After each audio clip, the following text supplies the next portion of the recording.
এবং বন্ধুরা সয়াবিন, আলু, টমেটো, পেঁয়াজ একসাথে এরকম ভেজে নিলাম। এটা আমার মেয়ে খুব পছন্দ করে, এখন বলছে এই দিয়ে ভাত খাবো, তার জন্য তাড়াতাড়ি করে এই দেখো। এবার এর মধ্যে আমি একটু সরষের তেল দিয়ে দিচ্ছি। এবার আমি এই যে মশলাটা করা আছে, আদা, রসুন, পেঁয়াজ, জিরে, এই মশলাটাও দিয়ে দিচ্ছি এর মধ্যে। খুব হালকা করে অল্প করে সয়াবিন এরকম করে করে খেলে খুব ভালো লাগবে খেতে।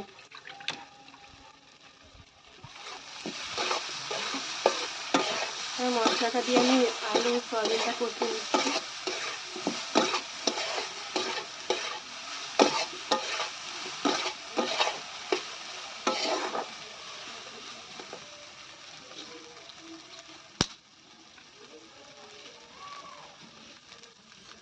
সামান্য একটু জল দিলাম।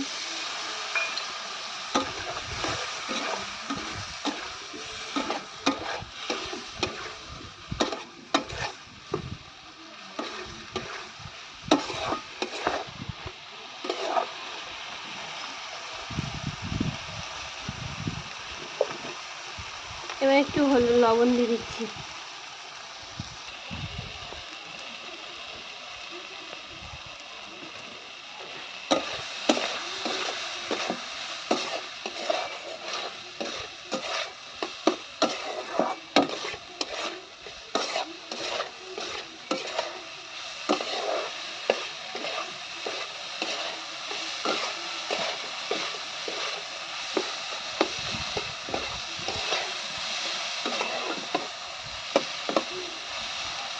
আলুগুলো কেমন হয়েছে, আলুগুলো সিদ্ধ হয়ে গেছে।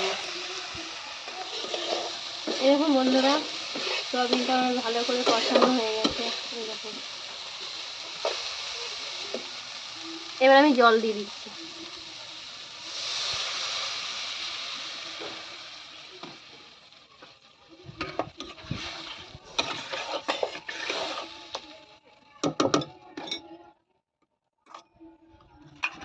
এবার আমি ঢাকা দিয়ে দিচ্ছি, এটা ততক্ষণ ঝোলটা ফুটে নিক, আলুটাও একটু ভালো সিদ্ধ হয়ে নিবে।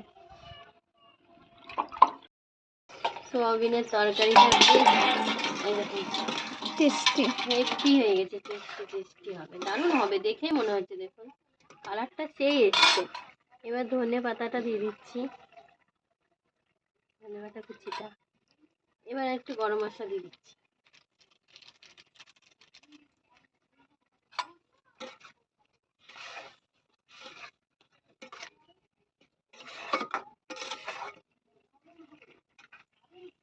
এই দেখুন বন্ধুরা, এই দেখুন সোয়াবিনের তরকারিটা খুব অল্প মশলায় বেশ অল্প করে, দেখুন খুব সুন্দর করে, দেখুন খুব ভালো লাগবে খেতে। গেলে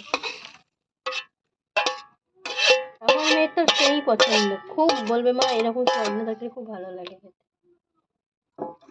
এরকম বন্ধুরা সোয়াবিনের তরকারিটা রেডি। আপনারা এরকম করে সোয়াবিনের তরকারি করবেন, দেখবেন খুব ভালো লাগবে।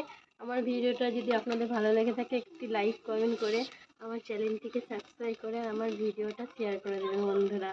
আর পম্পা রান্নাঘর থেকে আপনাদেরকে অনেক অনেক ভালোবাসা বন্ধুরা। বাই।